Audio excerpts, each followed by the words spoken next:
Do you want to learn how to be you in today's world? Do you know what it means to fulfill your soul script? Well, look no further, because New Soul Radio with Ruby Bedi on Transformation Talk Radio starts now.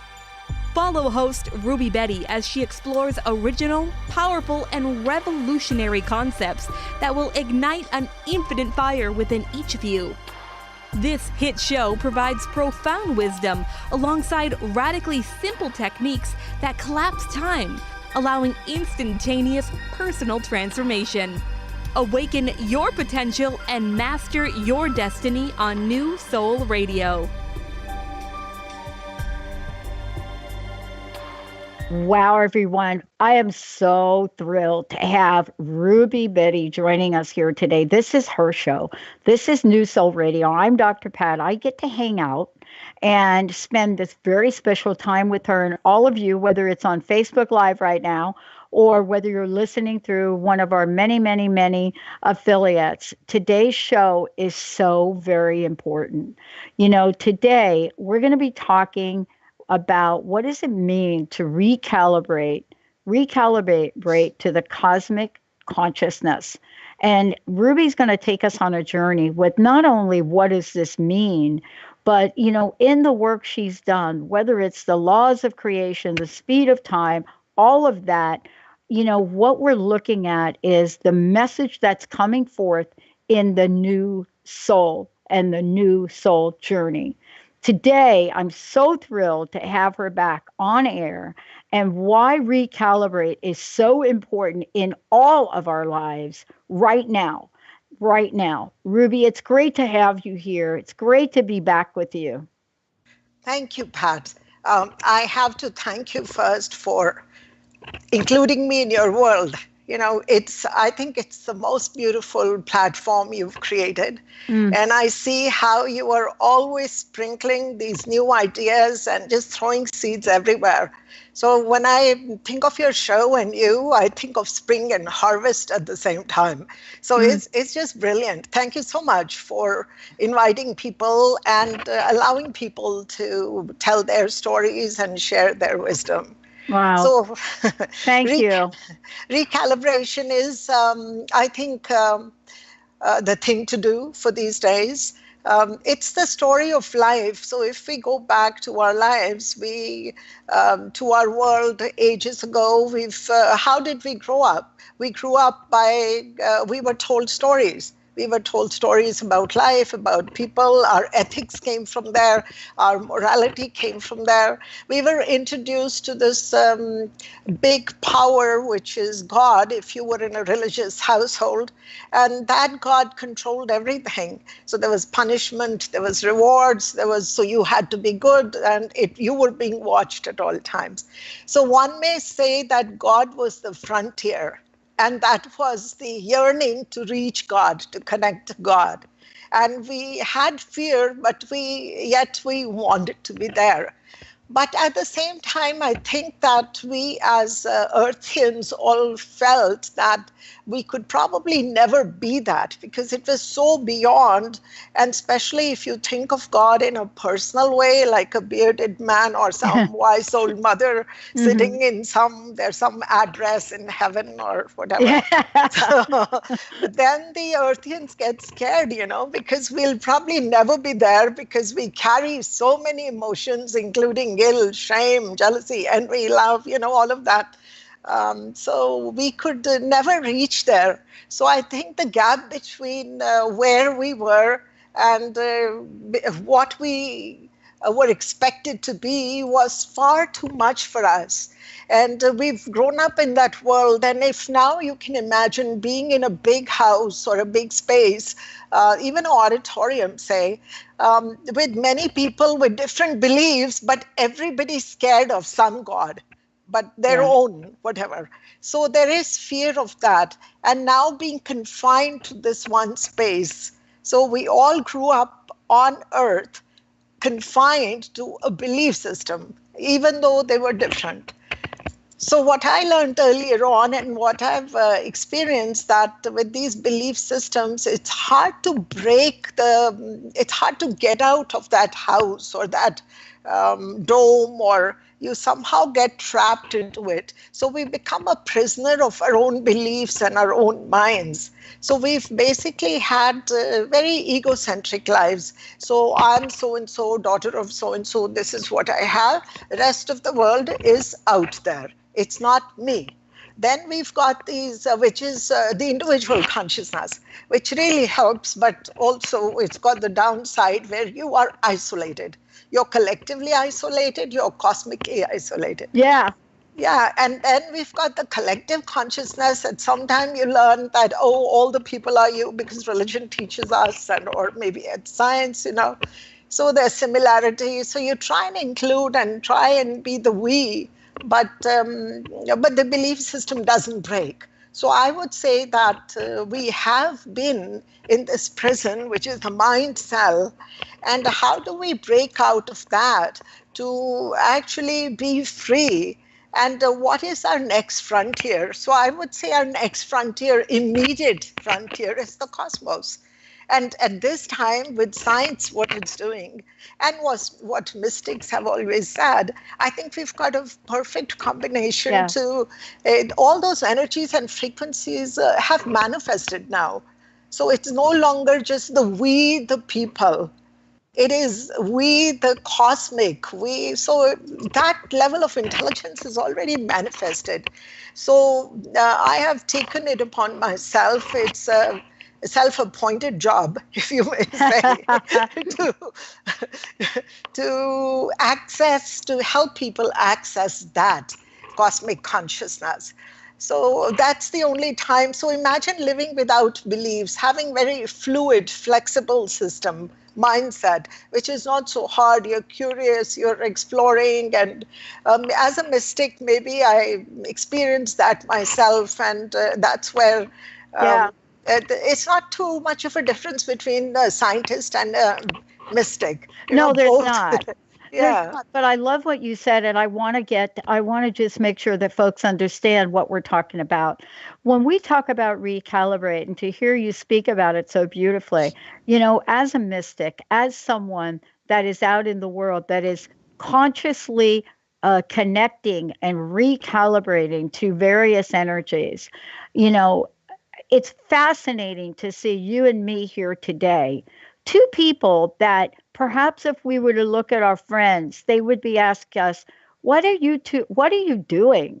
Why are you creating this? I mean, this is a big job. Why are you out there creating a platform for transformative change, or a media network for positive transformative change? And they want to know why. And, why is not a question that I use very often, because I rarely have an answer that actually is the truth, right? I know, we're on a mission, but recalibrating is so fundamental to moving forward. And I think that's what's key about what you're saying, right? We must recalibrate to move forward. Yes, we can't survive otherwise. We'll get burnt out. And we can see that. We've come to a dead end with many things. Many systems already are not really working. So there's something very wrong with the fundamentals. And so we have to take the leap. And many of us have taken the leap. And we can only take people where we are, basically. So, we've been working on this, experimenting with this. For me, my life's job is that I could experience these energies, these different cosmic dimensions very early, but didn't have strategies how to get there. So you needed the techniques, you needed the way. And that takes a long time, because the technique has to be so simple, non-invasive, non-violent, because you try and change a belief. You know how violent people get, because we are so opinionated. We really believe, we are hardcore believers in ourselves. So I think you and I have no choice. Right. We have to do this. We don't. Yeah. There's a man that came along in our history back in World War II. And this is a man that, by all other respects, uh, ended up in a concentration camp. And basically, like the millions of others that ended up there, would have been just one more soul. But he recalibrated, and he recalibrated over and over and over again. And as a result of his recalibration, the body of work around creating our own reality took hold in contemporary society. And it took hold without the element you're bringing to the forefront, without the element of, looking at the mystic. This man was Viktor Frankl, and he created Yeah. his own reality in horrific situations. And yet, Ruby, here's my question for you. As human beings in our old soul, not our new soul, we find the idea of recalibrating daunting, overwhelming. We find the notion of doing that overwhelming. Yet, if we don't, the degree of stuckness which we will experience is absolutely horrific. So, how is it that we can talk with folks today, not as if recalibration was an option, but it's actually what the new soul requires? Yes, I think it becomes very hard because, we want change, but we resist change. So it's very hard if you try and explain to people that they will resist. So what happens is that if we can show the people the techniques, which are so simple, that automatically, spontaneously, you'll be accessing different fields and very quickly in the now time, not like 5 days later, four Yeah, days later. yeah, Because the minute you recalibrate, that intelligence starts to, we already have it in us. It's already in us. So it's not like we're learning something new. We're simply doing a technique which is very simple. We're already, many of us are doing some technique to get further, to be more successful. It doesn't matter what we're doing, we're using some techniques, maybe some meditation, maybe some other techniques. So there are some really simple and brilliant techniques that we just start to apply. And when you tell somebody the level of intelligence they will access, and the level, like peace will not be a goal, happiness will not be a goal then. Imagine that, where peace and happiness, contentment, fulfillment are not a goal. They're outcomes of just how you're living. So yeah. imagine that. So when we get to that space, I think it becomes a bit attractive for people to try. Well, exactly. And then when we come back from break, not only are we going to talk about that, but we're going to talk about the new intelligence that's within each and every one of us, why it's significant, and why it's being called forth now in the world. What is it about our modern contemporary society that is being connected through technology that is now trying to figure out, what do I believe in? What do I value in this world? Am I willing to take a risk? And like so many are looking at today in this country, canceling a television show rated #1 because of a humanity issue. Let's take a short break. We will be right back. Ruby Bedi is in the house. I'm Dr. Pat. We're taking your calls. We're taking your questions. 1-800-930-2819, or go over to Facebook, Transformation Talk Radio, type in your comments, your question, and we will get them on air. We'll be right back.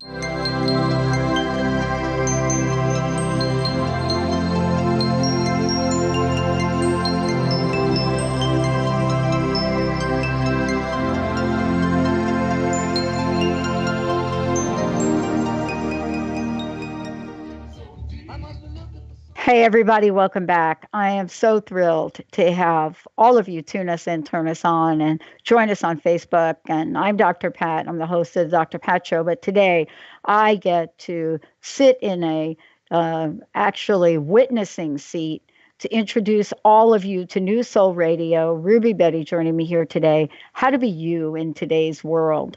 And, one of the things that I know that Ruby has created, she's, created more than a concept, an idea. She's created a way, an approach, a methodology so that all of us know how to activate this new soul in each and every one of us. Today, we're talking about recalibrate to the cosmic consciousness. What does that mean? We've just talked about that, and we're going to be talking about what the new intelligence is and why it's significant. Ruby, before we do, can you take a minute, first of all, to tell folks how they can find out more about you, but also to make sure that folks know they can tune into your weekly meditations, all of the above? What's the best way for folks to do that? Pat, the website is rubybedi.co. And I'm really active on Facebook. So Ruby Bedi again. And also I do Facebook Live every Thursday. And just touching on beautiful topics, taking a lot of questions, doing active meditations. Active meditations, my meditations are more plugging into the consciousness. And all the techniques basically are to develop a conscious life and to go beyond the atmosphere of our beliefs and that gravity zone. So almost going beyond the earth to experience the source energy. All the meditations are like that. So that is one way to get hold. Then there's Twitter, there's Instagram, and all Ruby Bedi. So it's pretty accessible.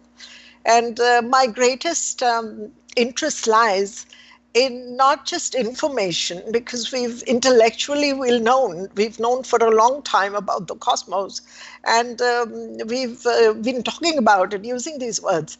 But I think that's at some level more information, because when it comes to actually living and you listen to the people, you listen to the language.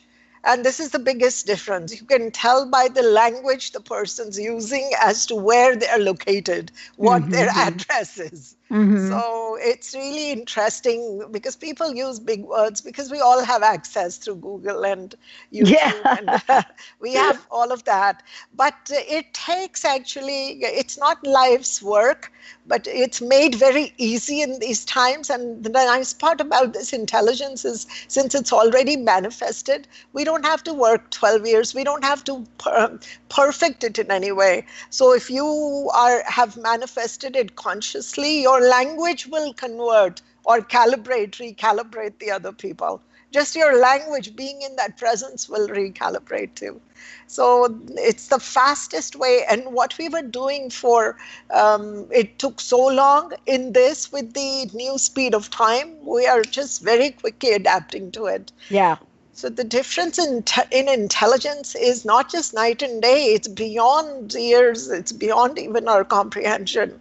Imagine living without beliefs, choosing situations. For every situation, you may use some belief, but then the situation goes and the belief goes with it. Fresh, new again, where you're not thinking, there's not that much. You're not using the mind or your perspective, your personal perspectives even. You're just so present in that situation.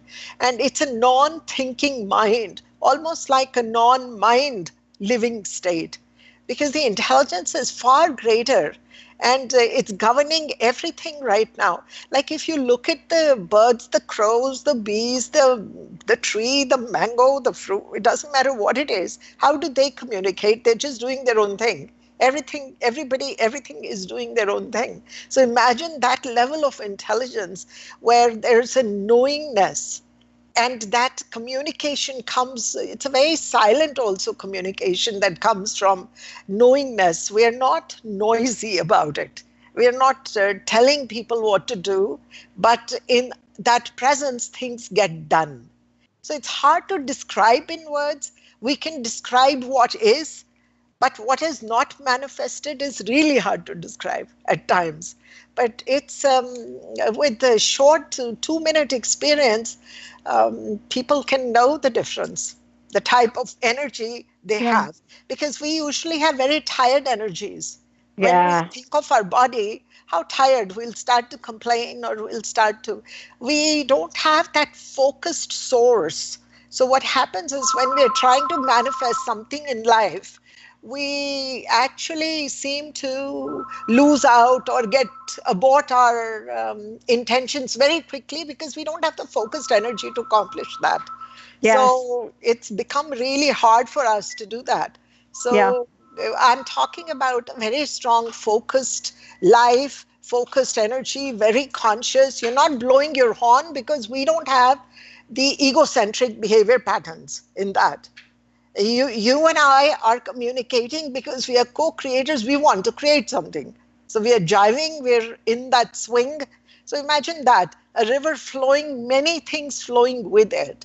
So humanness is the flow in Yeah. which all activities and creativity flows. It's hard to express. Poetry is the best way to do it. Well, it's hard to express, but let's talk about this further because you have an approach that you've developed and you're going to share things with us Yes, today, which is so very important. One of the things we know when we are not feeling good. yes, We know when there's something bugging us. You know what I mean? yeah, We may not walk around and pay attention to how joyful or how happy we are. You know what I yeah, mean? Other people see that. But our despair is our greatest secret. yes. See, others may not know it, but we know it. And it's a sign, it's a signal, it's information, it's a calling, it's an opportunity for us to change. We think about it as, tragic, but it doesn't have to be because you said something in the new soul, in the recalibration. It doesn't have to take a lifetime. And that's what I want to make sure everybody listening hears from you today. It doesn't have to take a lifetime. When you walk down the street, Ruby, and I walk down the street, and we're walking, let's say we're walking very fast. We're going from here to there, and we're walking, and we're almost in a jog, and we're hurrying up to get there. But, out in front of us, we see a giant hole. We don't stop and say, oh my gosh, there's a giant hole. Wait, let me think. Should I step in the hole? Should I go around the hole? Should I jump out? We don't do that. Our very nature is to say, I'm just going to keep walking. I'm going to take one step to the left and I'm past it. And what you're talking about is we have the ability to do that in our consciousness. Absolutely. Absolutely. I have a two techniques actually. One is more active than the other. So the first one is a plug-in technique. So not quite a meditation, but it's just a plug-in. So if we just take 2 minutes or 5 minutes or whatever time we can afford to, so 10 minutes, imagine now having just sitting with yourself and experiencing your own energy, without thoughts, without emotions, without feeling. So we've learned to use a lot of emotions and stuff, but I'm talking about just basically not allowing, like, rather than not paying attention to all of that, just experiencing your energy. The entire focus is on the energy. Now, the nice part is that there's no separation between energy and awareness, Pat. They're not two things. Awareness rises from the energy. We are aware because of the energy, because we are energy bodies. So we are looking, energy is looking at itself. It has an inbuilt system of awareness.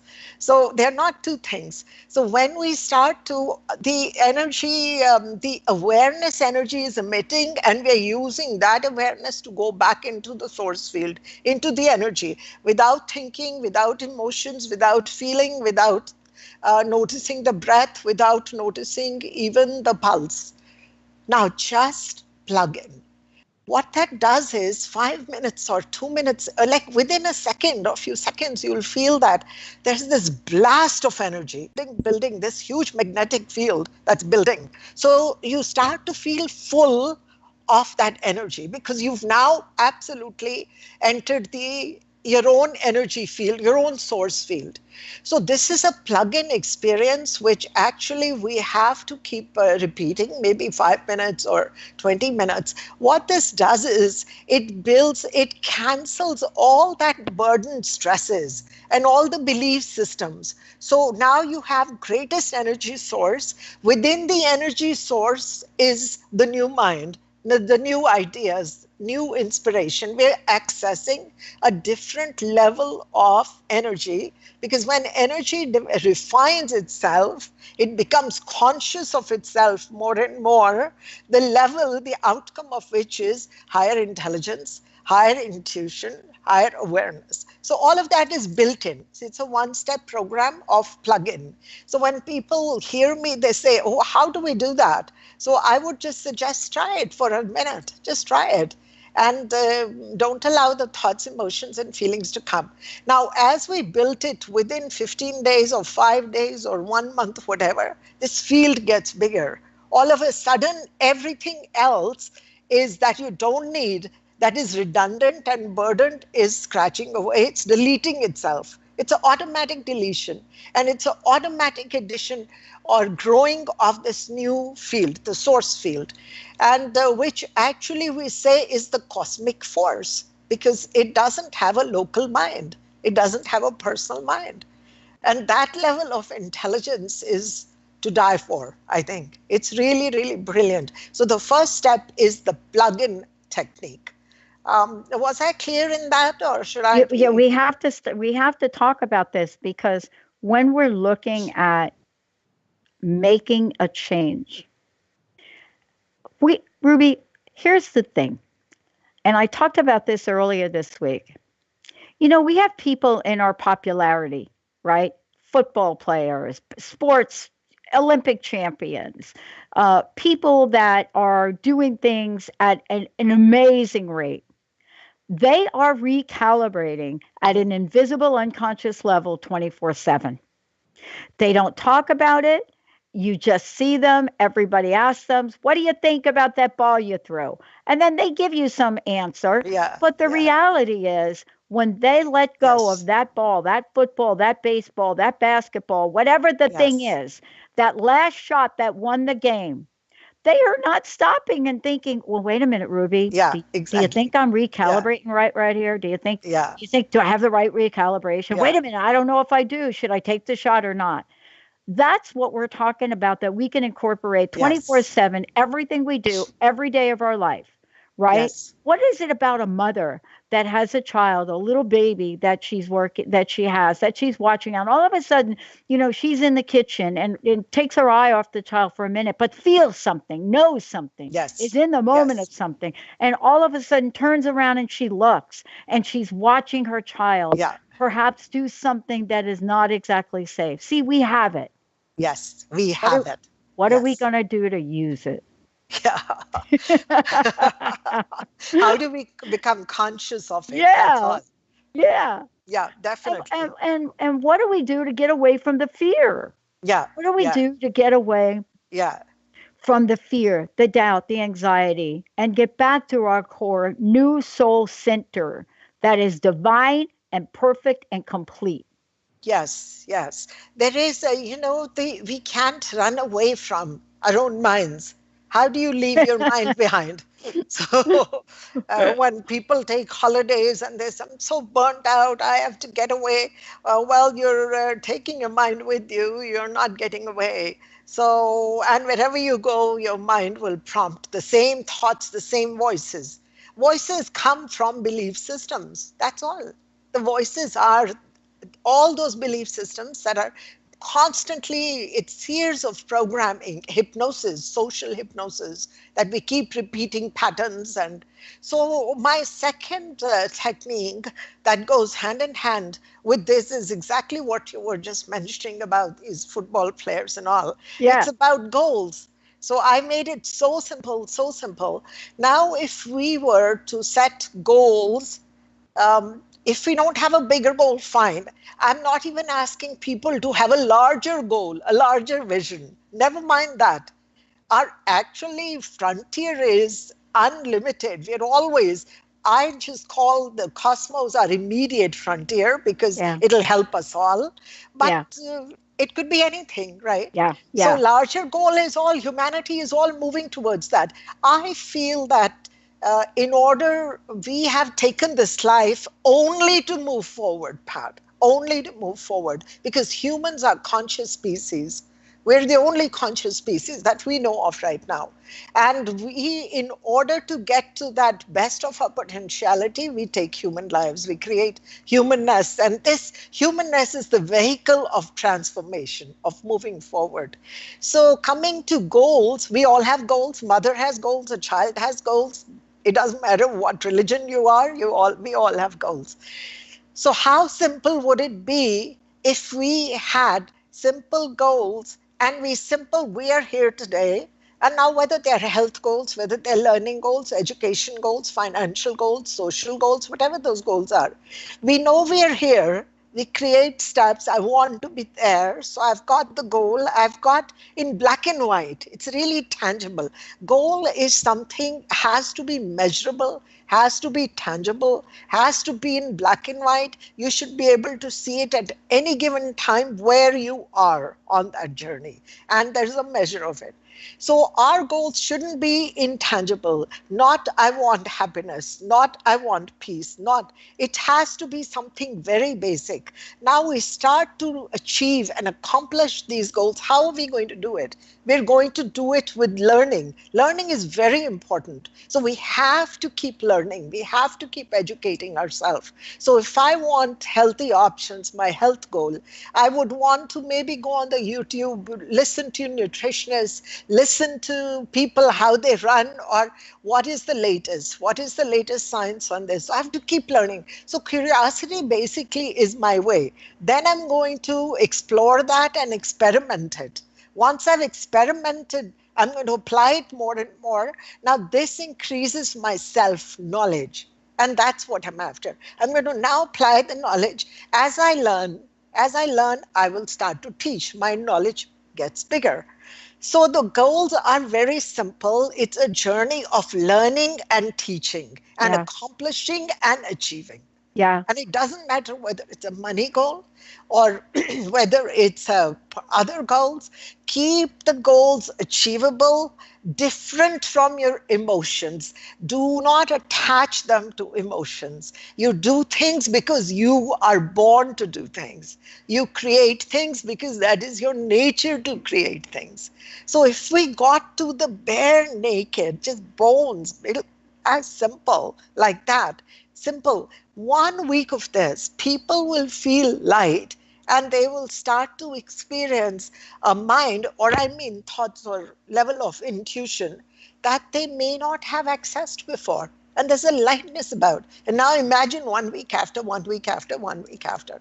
So Yeah. this is part of the recalibration program. We are already doing it, but now we are just doing it where we just remove all that gravy that we, how our passion was the goal. Follow your passion, follow your Oh, yeah. happiness. I'm saying cut it out. Outcome of this is passion. Outcome of this is happiness. Yes, cut it out. I Cut love it what out. you're talking Yeah, about yeah. because let's talk about what happens when we go down that pathway. I can't talk about other people that are watching on Facebook or listening to the show. I don't know what everybody's individual experience is, but I'll tell you my own emptiness inside for a large part of my life was because I now look back and know that I was in search of something that I thought was lost and I didn't have. And I was caught in the loop of trying to find something that I thought was lost and I didn't have. And the reason I couldn't find it is because I already had it. Yes, you can never find it. How can you find something you've never lost, Pat? That's right. You know? But that is what today's message is really about. Because if there was a call to action about recalibration, it might be that I can't even put a time value on it. Time is not really a good factor, but I don't know how else to explain it. There's a moment of realization in the example I gave where you're walking down the street. There's a moment where the light bulb goes on.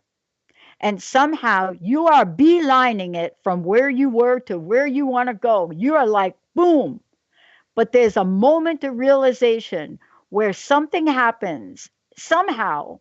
And all of a sudden you realize if I continue at this pace and I don't recalibrate, I am going to end up in that pothole and Yes. that is going to be ugly. Yes.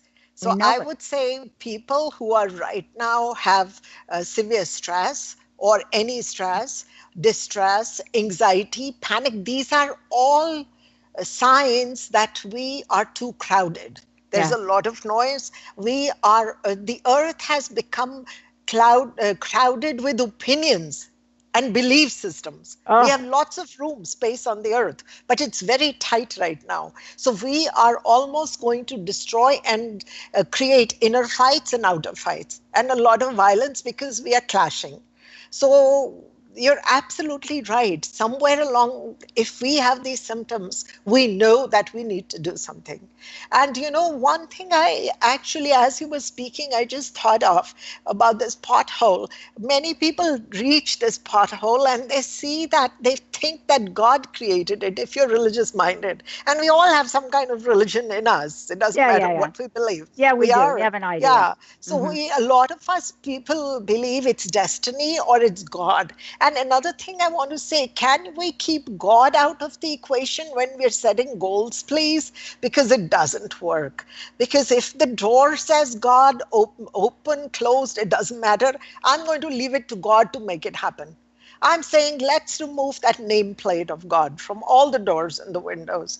Let us actually explore to the best of our ability. If we need to fight, let us fight exploring at least and experimenting. But without the God, what happens is when we have God picture, we have a lot of faith. We don't have knowledge because we've never explored it ourselves. We wait for higher power to do it. So what if we, even for the time being, take God out of the equation and just set the goals? I'm going to do it because I have the ability to do it. If I don't have the ability to do it, I will learn the ability to do it. Yeah, let's That's play with this for a minute because I love what you're talking about. I love this. Let's play with this for a minute. See, the reality is of this for a lot of people that are thinking about God, Buddha, Allah, Baha'u'llah, whatever it is, whatever the name, the 99 names of God, whatever they are. My friend told me that in the Hindi practice, there were like 99 million yeah, faces of yeah. God. Okay. Whatever that is, here's a thought I want to explore with the conversation we're having on the new intelligence. My mom said to me a long time ago, so long, right? Because I'm a little bit older, long time ago. My mom said to me, all of us girls, we're three girls. We were three crazy girls. Three girls. We drove my dad crazy. But my mom's looked at us one day and said, you have to stop blaming God. And she didn't say take God out of the equation. She said something a little bit different. And I wonder if it's the same. I'd love to hear your thoughts on this. What she said to us was, in God's world, everything is in possibility. There are no limitations. There aren't any second thoughts. There aren't any questions of, am I going to achieve a goal? Do I need a goal? And what my mom said, and I'm telling you, my mom didn't graduate high school. Okay. We're not talking about somebody like you're going to pay 30 grand to go see in a New Thought talk, right? This is my mom. Had her first child at 12, second child at 13, right? Here's what she's left us with as kids. She said, all things are possible. It's already done. So there's Yes, no conversation yes, about what you haven't done. yes, Because the minute you write down what a goal is as if it's not done in the life force energy, it's not understood because it's done. Now, it's taken me a lot of years, Ruby, to really contemplate that. What do you think my mom was saying? you know she's it's so similar to this thought. And that's what I mean. We all have this cosmic spirit and Yes. cosmic intelligence. And sometimes through adversity and suffering or hard situations and struggles, we tap into it because the pain is so deep or the distress is deep, automatically we leap into it. But we may not be so conscious. So you were really lucky enough to have a mom who at such a young age Yeah. was parting this wisdom. Obviously, there was no studying. Obviously, No. she didn't know about the cosmos. So, and yet, where is she coming from? When I was born, I was the fourth daughter of a very prominent lawyer. So, but I was the fourth daughter, and it was not cool to have four daughters and no son. So the first thing, Right. yeah, first thing I hear is, oh no, why is God punishing Shukla, which is my mother's name? Right. And why he's such a good man, my father, he helped so many. Why did God punish? Oh no, it's a girl, let's give her for adoption, whatever it was, right? So my search began for this darn God who somewhere is sitting with some address because I needed a lot of answers for a lot of things that it wasn't just me. I just wanted to know, why am I talking to the crow? Why does the crow, is it my delusion, am I schizophrenic? Like I needed to know what this was very early, not in this language, but I needed to talk to somebody. So as I grew, God was the frontier for me because I felt the answers would come from there. But when I realized that it's not a God of who will, we tap into God when you don't have answers. We tap into the God of distress. We tap into the God of anxiety. When things fail, we tap into God. I thought, how can I only tap into this God of pain because that's Right. the only reason, the drive. So there's got to be something very wrong, How do the birds live? They die, they again fly, Right. whatever. So I sort of kind of made up my own imagination and own stories that so yeah, it's a great imagination to have a personal God there. But I thought, it's not it. It can't be. There's no one person there.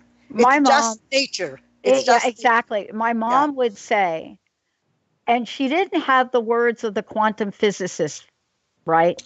But she would say, we're all energy. We are energy. We affect each other. Yes. Yes. You have to be kind. And she would talk about this and talk about what kindness was. And she would talk about how to use the most powerful energy we have within the human skin. And we're human. We're human. Yes. Yes. And she would talk about in the face of absolute horrific acts. And my mom was part of some horrific acts. In the face of those, nobody can steal your joy. Nobody can steal your kindness. Nobody could steal your good nature. No one. No one has control over that. Are you going to give up your power? And I never understood this as kids. She Yes. had it. She would say it with like a southern accent because she was from the South. So it always sounded so sweet and so cute. You know what I mean? Until later on, I got to talk with her about it, and she still sounded sweet and cute, right? Yeah. But then she would talk about things like, listen, you either get to create what you want here, or you die without creating it. And I'm like, what? Yeah. But let's get back to this point about intelligence because it really does bring us back here. Um, you work with people all over the world. You speak, you do meditations, you're in front of people, thousands and thousands of people. This is your new message, so to speak, or let's call it Yes. your recalibrated message. Yes. Yes. Right? What is the end game for us if we think about the opportunity right now today to align with the new intelligence and Mhm. to live our lives from this place? What You can we know, create? yeah.